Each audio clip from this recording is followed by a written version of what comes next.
Hi, good morning everyone and welcome back.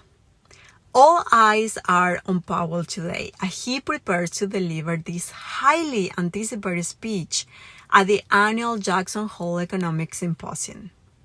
This is a critical moment for the markets, and the big question I'm sure in everybody's mind is whether or not he will use this opportunity to signal a September rate cut. Well, we know that Powell is a veteran of these type of events. His style is one of caution and deliberate ambiguity. He has been consistently unwilling to tie his hands with forward guidance at these high-profile gatherings. We should expect him to stick to that playbook today. I think that's my opinion. Instead of a firm commitment, I think that the focus will be on the careful push and pull between two key economic factors that are creating a real dilemma for the Fed right now. First, and perhaps the most complex, is the issue of tariff-induced inflation. Tariffs, as we know, are taxes on imported goods. When a tariff is imposed, the price of goods goes up. This isn't about just the price of a t-shirt. It's about the cost of everything, from raw materials to components to finished products.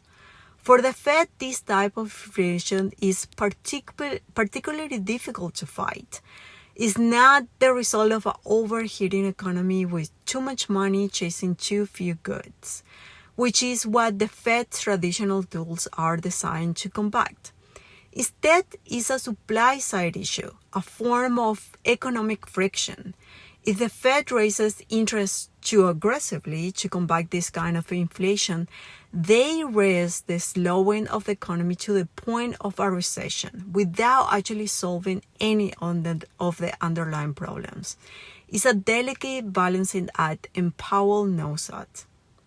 Now, for the second major factor, we can go to the latest labor market report. This report has thrown a new complication into the mix, raising concerns about the health of the economy.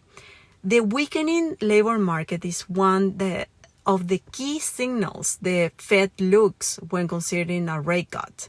The Fed has a dual mandate, of course, maximum employment and price stability. When the employment side of that mandate starts to show signs of stress, it creates a powerful argument for a more relaxed monetary policy. The recent jobs reports have shown a significant slowdown in job creations, and in some cases, revisions have completely wiped out those previous job gains. This suggests that businesses are becoming more cautious and pulling back from hiring.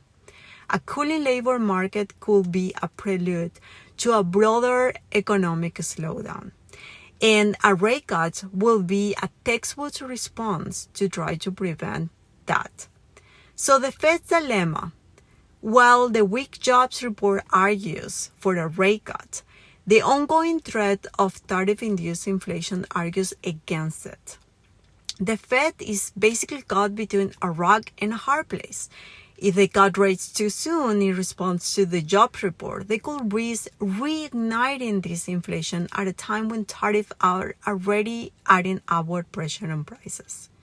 On the other hand, if they hold steady to fight inflation, they could let the labor market weaken too much, potentially pushing the economy into a recession. So as we listen to Jay Powell today, let's temper our expectations. He's not here to give the market a definite answer.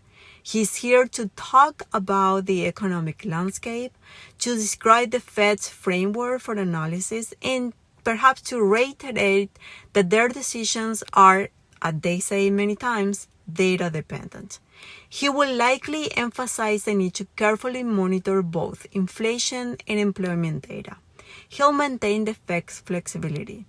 The key takeaway won't be a firm direction, but a clear statement that the Fed is navigating a complex and evolving economic landscape with caution.